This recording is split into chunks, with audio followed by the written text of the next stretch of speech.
Ini ada master kita nih Pak Iskandar Ali nih. Tes modulasi suaranya Pak Iskandar Ali. Dibunyikan, diklik dulu. Saya mau sharing ya. Siap. Semalam saya terapi jarak jauh, ya jarak jauh dengan pasien skoliosis pasca operasi. Iya. Terus pennya patah dua, Jadi dokter menganalisa lagi, nggak bisa dioperasi lagi. Ya, jadi pasien posisi hopeless, ya. Dan awalnya dia nggak begitu yakin, maju mundur. Ya, toh saya bilang, ya kalau maju mundur ya mending nggak usah datang. Tapi kalau mau coba saya punya cara, saya bilang, saya bantu, saya bilang gitu. Nah, posisi pasien ketika dia mau bangun dari tempat duduk, dia harus angkat pantatnya dulu. Baru bisa jalan. Terus jalannya juga terseok-seok.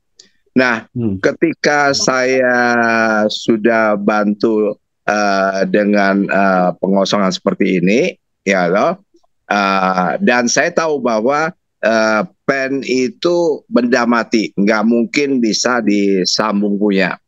Ya, jadi ya sehebat apapun energi itu susah. Ya. Nah, terus saya bikin variasi sendiri. Kebetulan yang bersangkutan Nasrani, saya suruh fokus di tulisan Yesus, ya, fokus di tulisan Yesus gitu. Terus sambil dia kosongkan tubuh dia, dan kira-kira setengah jam kemudian itu dia dites kembali, sudah bisa jalan, sudah bisa bangun tanpa harus mengangkat pantatnya. Ya, itu satu. Terus siang harinya saya ada terapi jarak jauh juga, Jakarta Malang, ya. Itu ada pasien yang pakai kruk. Jadi dia patah tulang di bagian kaki kiri, ada 5 bagian yang patah. Nah, 5 bagian yang patah ini masih tersisa 1 yang belum tersambung. Nah, sehingga dia jalan juga terseok-seok. Nah, kemarin setelah diterapi setengah jam, itu dia langsung jalan nggak pakai kruk lagi. Jadi sudah enak, segala macam sudah enak gitu. Nah, itu yang kedua. Nah, yang ketiga yang terapi langsung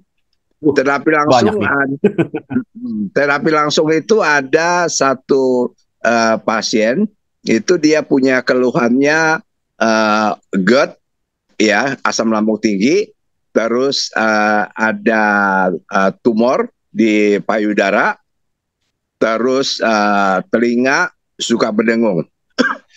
Nah, biasanya kalau saya terapi dengan cara biasa, itu ya perlu beberapa kali baru ada hasil.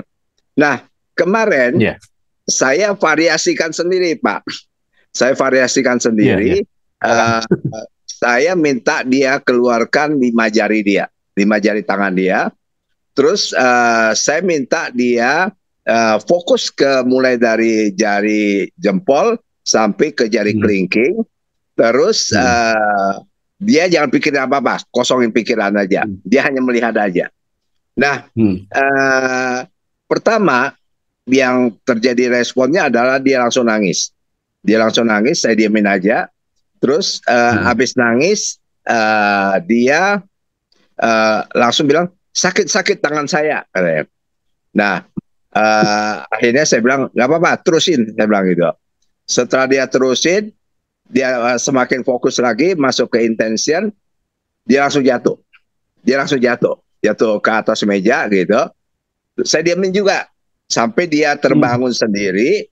Dia cerita Ya. ketika dia terjatuh itu, dia teringat ketika beberapa tahun yang lalu dia naik pesawat, eh, ketakutan. Saya nggak tahu peristiwa apa yang dialamin, ketakutan sekali. Dan saat itu juga telinganya berdengung. Nah, setelah dia terjatuh dan diam, akhirnya bangun sendiri, itu dadanya lega, suara berdengung hilang, ya. Terus Hmm. yang bertahap juga hilang gitu. Nah, itu yang sudah saya coba, Pak. Ya, jadi ya mudah-mudahan ini menjadi satu yang lebih baik lagi. Ya, jadi untuk wawasan di dalam terapi, Pak. Terima kasih, Pak. Siap. Terima kasih Pak Iskandar Ali ya. Silakan ya kalau sobat body healing ini kombinasikan boleh. Bahkan konsep yang saya sodorkan ini bisa diekspor ya, bisa dieksplorasi lagi bahkan ya. Nanti menarik di level 2 saya cerita gitu ya. Saya akan patahkan tentang mitos-mitos yang goib, yang konsep telepati, mungkin bisa nanti kita bicara tentang konsep santet gitu ya. Saya bahas dengan secara saintifik gitu ya.